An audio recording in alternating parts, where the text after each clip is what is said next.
Bom dia, meu nome é Matheus Ouda, eu sou da equipe 7 e a gente vai falar um pouco sobre a ansiedade, vida pós-moderna e os desafios para preservar o patrimônio natural brasileiro.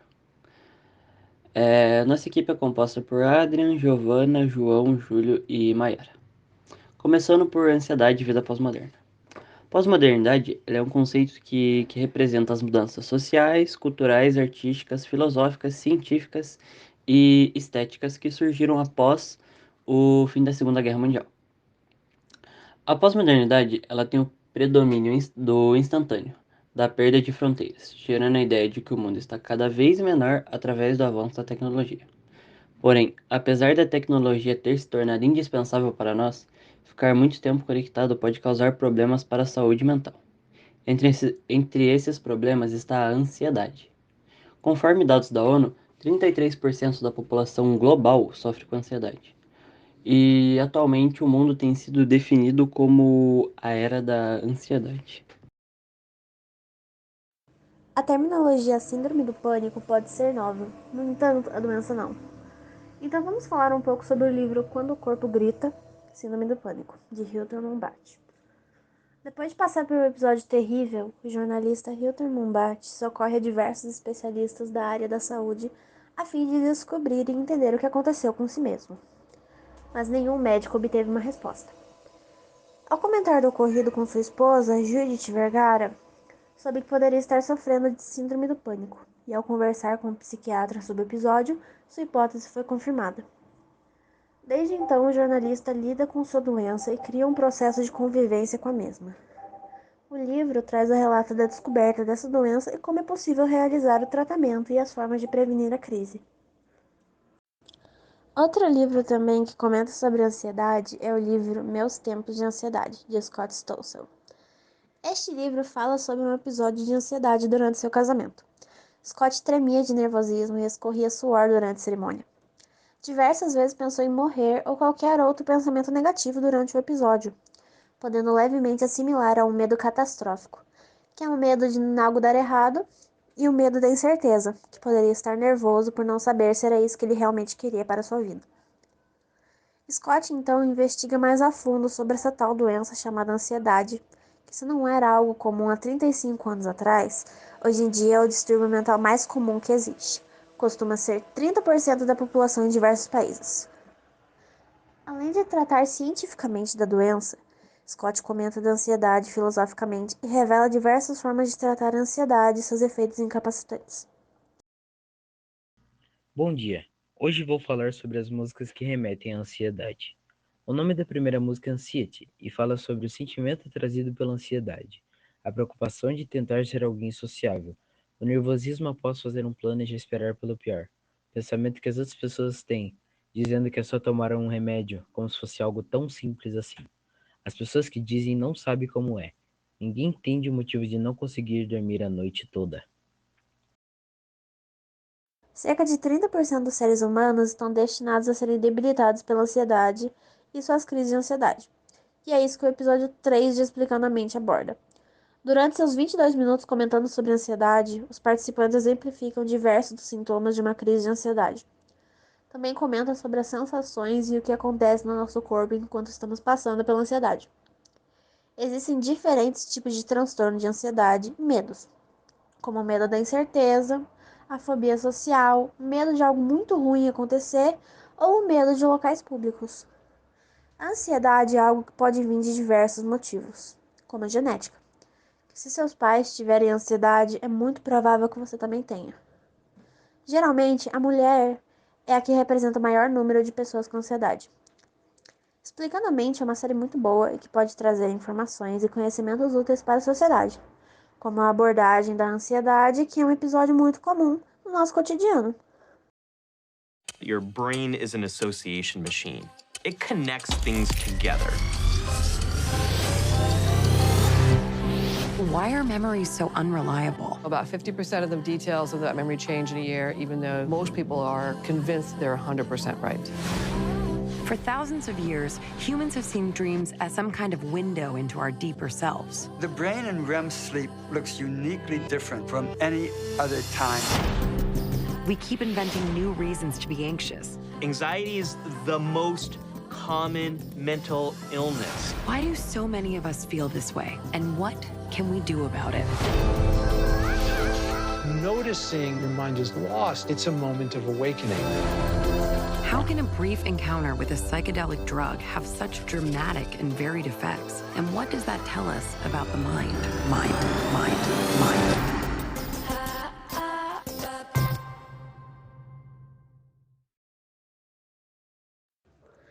Outro filme que pode ser citado é o filme Reine Sobre Mim, de 2007. O filme emocionante do gênero drama conta a história de Charlie Fineman, interpretado por Adam Sandler, um ícone da comédia há vários anos. Enfim, Charlie Fineman lida com a depressão durante o filme, pois tem que lidar com o fato que perdeu sua família no atentado do dia 11 de setembro de 2001, em Nova York, que pode ser conhecido mundialmente só como 11 de setembro. Por acaso do destino, o protagonista encontra seu amigo de infância, Alan Johnson, interpretado por Don Cheadle. Alan é um dentista que mesmo possuindo família e emprego, também está passando por problemas e se sente sozinho na maioria das vezes. Ao se encontrarem, Charlie busca apoio com Alan e ambos se ajudam mutuamente. Assim, Charlie começa a melhorar e superar a depressão. E o vínculo perdido entre eles com o tempo volta a se restabelecer. Oh, hey, Charlie! Charlie! I ran into Charlie Fineman today. Really? How is he? Hey, Charlie, it's Alan, man. We know each other? Are you kidding me? Who's Charlie Fineman, Daddy? He was my college roommate. I haven't talked to him in a long time. We were college roommates? Yeah, you slept naked most nights. And you were a sleepwalker. It was the worst 2 years of my life.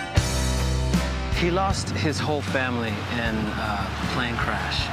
He's lost now. Charlie Fineman for Dr. Johnson. You don't have an appointment, sir? Oh, we're friends. We were college roommates. And? I used to sleep in the nude. I don't play guitar, Charlie. Johnson, you're barely a dentist. You pull people's teeth all day. It don't matter. You stay out all night? That's not okay. I was stuck in Charlie world. I couldn't leave. Come on now, stab his wing. Guys have guy hobbies, right? They play poker, they golf. What's going on, Charlie? Let's hang out. Right now? Yeah, wake up. Come on. Can he go out? Is he allowed out? Don't do that. Don't ask my wife permission for me to go out. All right, you're right. Can you go out? Charlie, boss! A lot of girls here, Charlie. What? You're single now after what happened with your family and everything. Oh, whoa, hey, I don't have a family, Johnson. No, I know you don't. Who sent you here?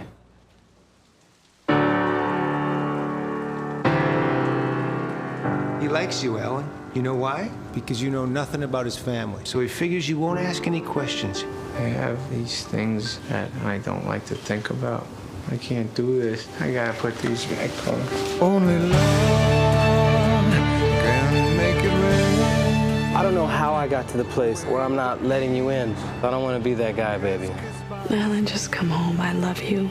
It's easy to see that this man is going through something very profound. Are you gonna be all right, Charlie? And you're gonna make it, right?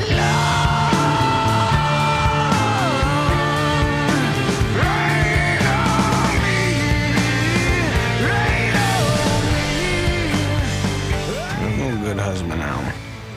You remind me of me.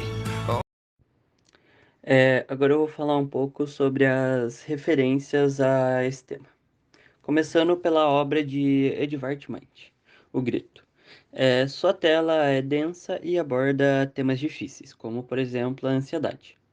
E além dela, também simboliza a solidão, a melancolia e o medo. Nessa pintura, existem 3 pessoas. Uma principal, com expressão de angústia, e 2 ao fundo. Podemos ver também o céu pintado com cores quentes e um lago. Outra referência é de Sigmund Freud, que percebeu que a ansiedade é uma condição que afeta excessivamente o ser humano, pois seus distúrbios estão associados às reações do organismo diante de situações estimulantes, sendo um estado altamente desgastante e que tira as pessoas do controle de suas próprias vidas.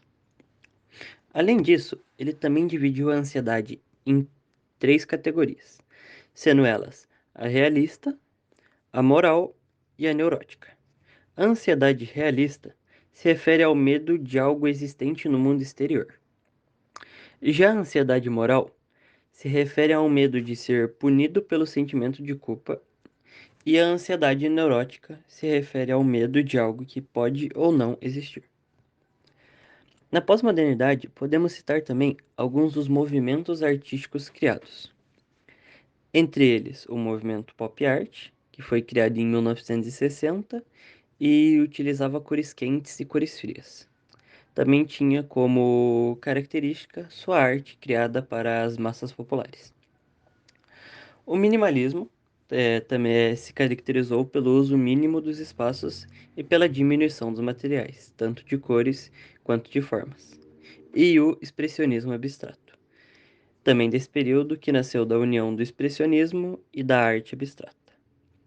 Entre suas principais características estão o rompimento com a pintura convencional, o subjetivismo, a improvisação e a espontaneidade, além do uso de algumas figuras geométricas, como linhas, círculos e triângulos.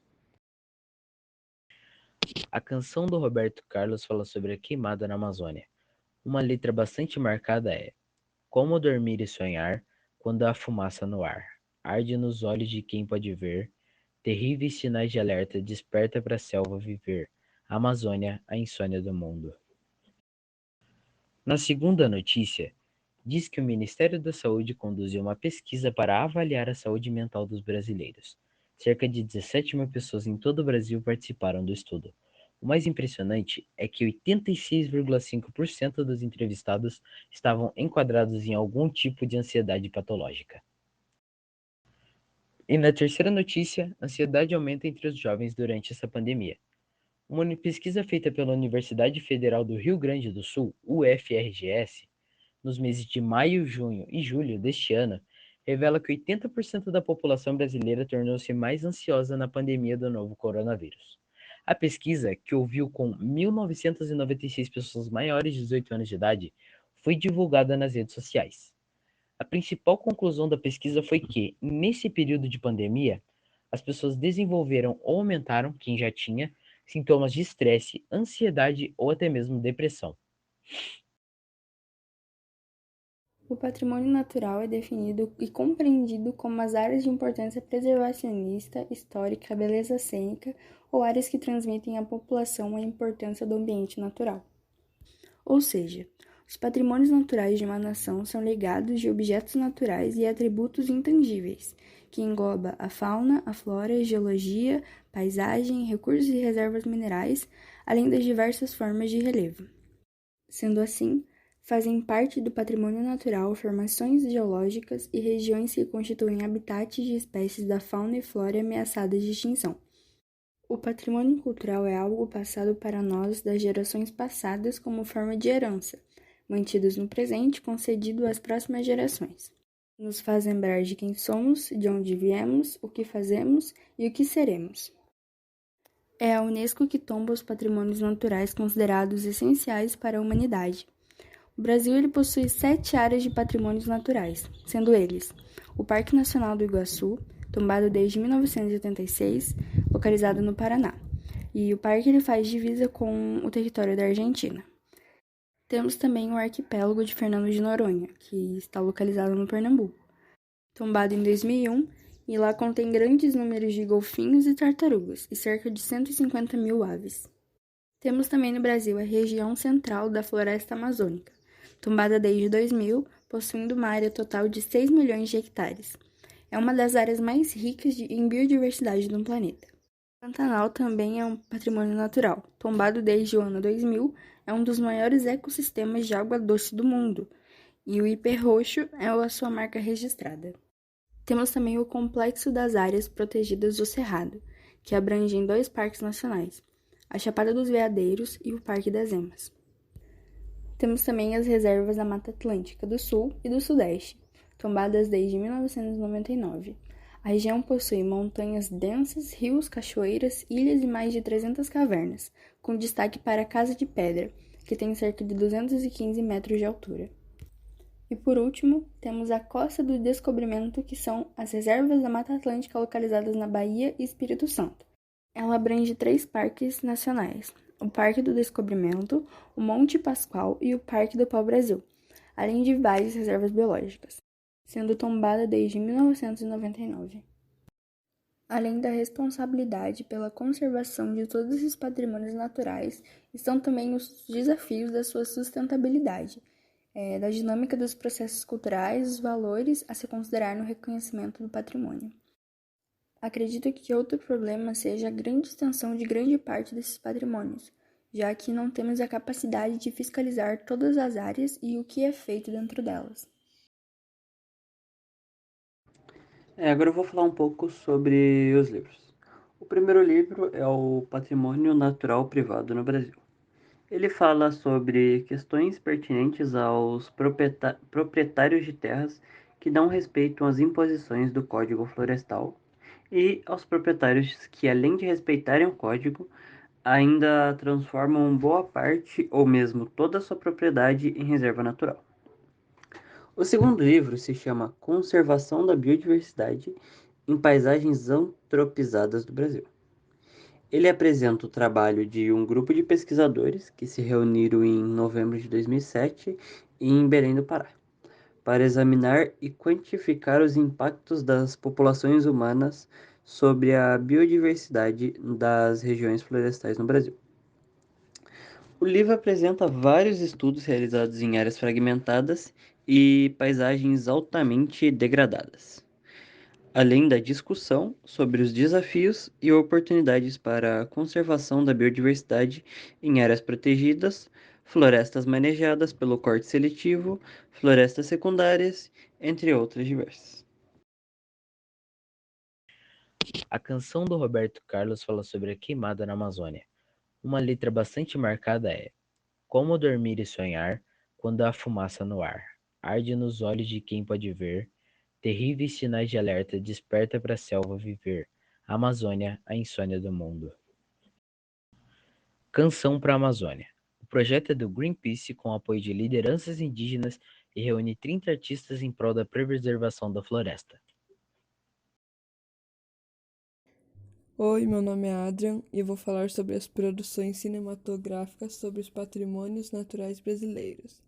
Bem, o primeiro vídeo é explicando sobre os patrimônios naturais brasileiros e também mostrando alguns exemplos. E o segundo é um documentário sobre as cataratas do Iguaçu.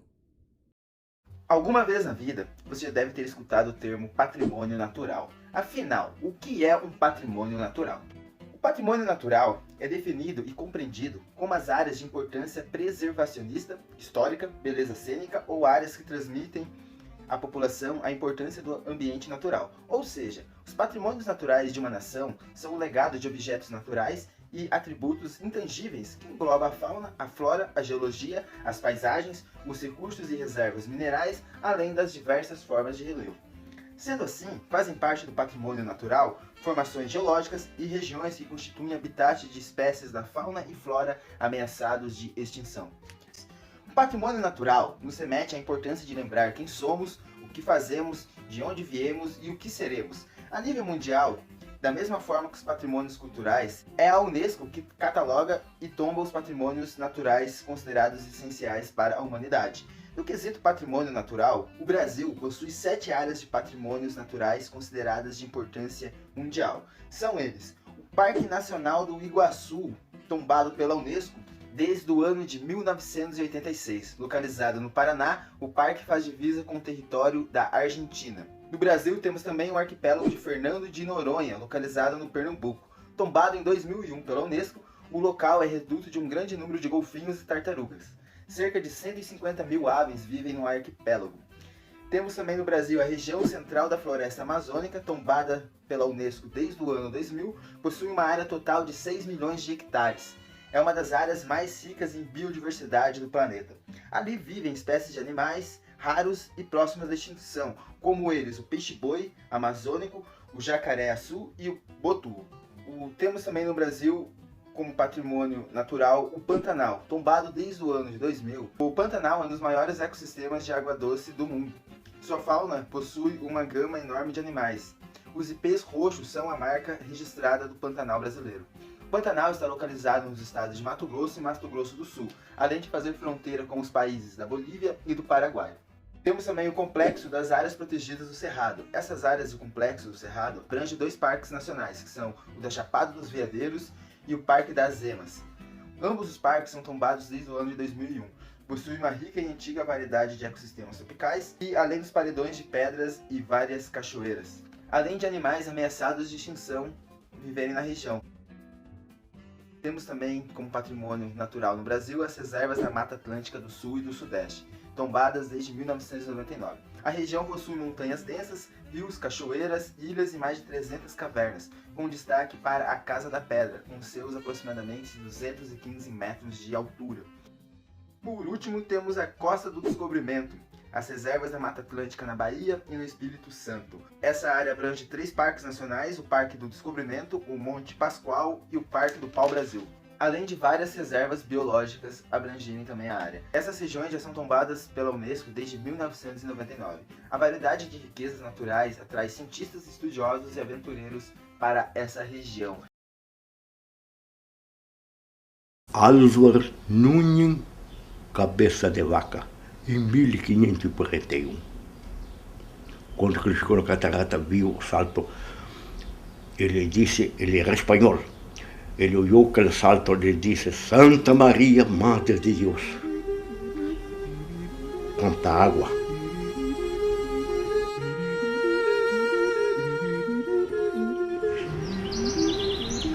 Cataratas do Iguaçu, Salto Santa Maria.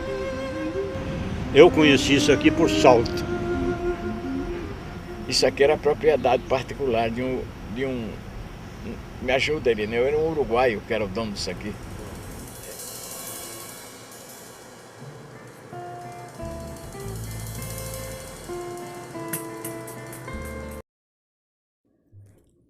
Agora eu vou falar sobre as referências de patrimônios naturais no estado do Paraná. Primeiramente temos Sete Quedas, patrimônio submerso pela represa de Itaipu. Depois, Cataratas do Iguaçu, patrimônio mundial e parque nacional, uma das 7 maravilhas.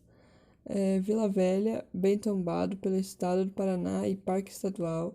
Baía de Paranaguá, a segunda maior baía do Brasil, Parque do Guartelá, o terceiro maior cânion do Brasil e parque estadual.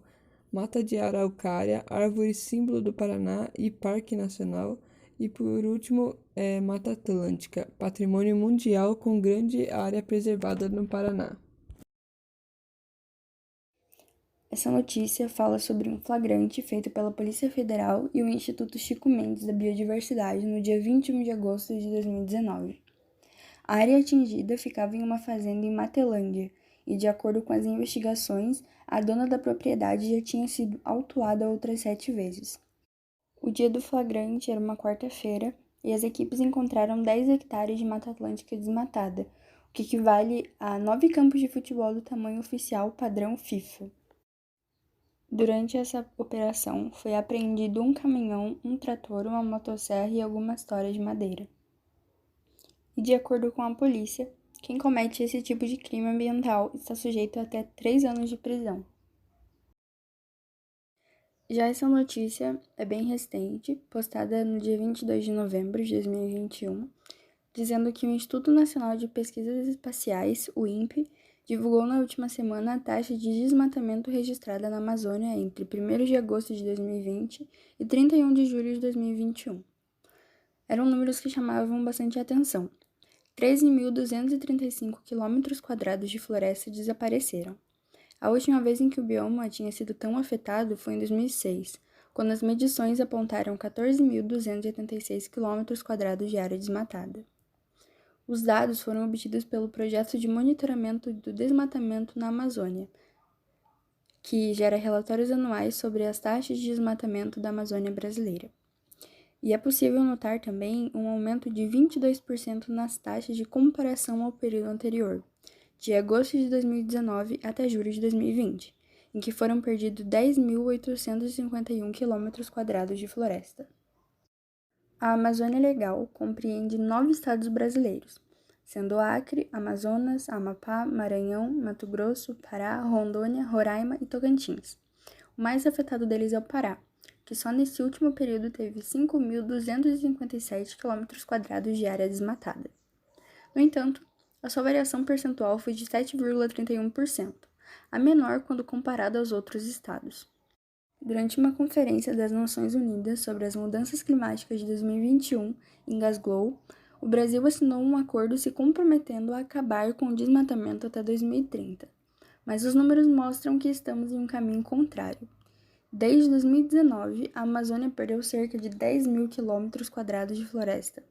Na década anterior, o número ficou na média de 6,5 mil quilômetros quadrados por ano. Estão acusando o atual governo do Brasil de ter omitido o relatório anual. Em nota, a associação explicou que o resultado do PRODES é sempre aguardado com interesse pelos governos, cientistas e pela sociedade civil, mas que os números do Brasil não foram mencionados no evento. Autoridades informaram à jornalista que o PRODES ainda não havia finalizado o relatório. Porém, o documento divulgado pelo INPE é datado de 27 de outubro, data anterior à conferência. E a União Europeia também está pressionando o governo brasileiro. O bloco propôs restringir as importações de commodities agrícolas associadas ao desmatamento e à degradação florestal.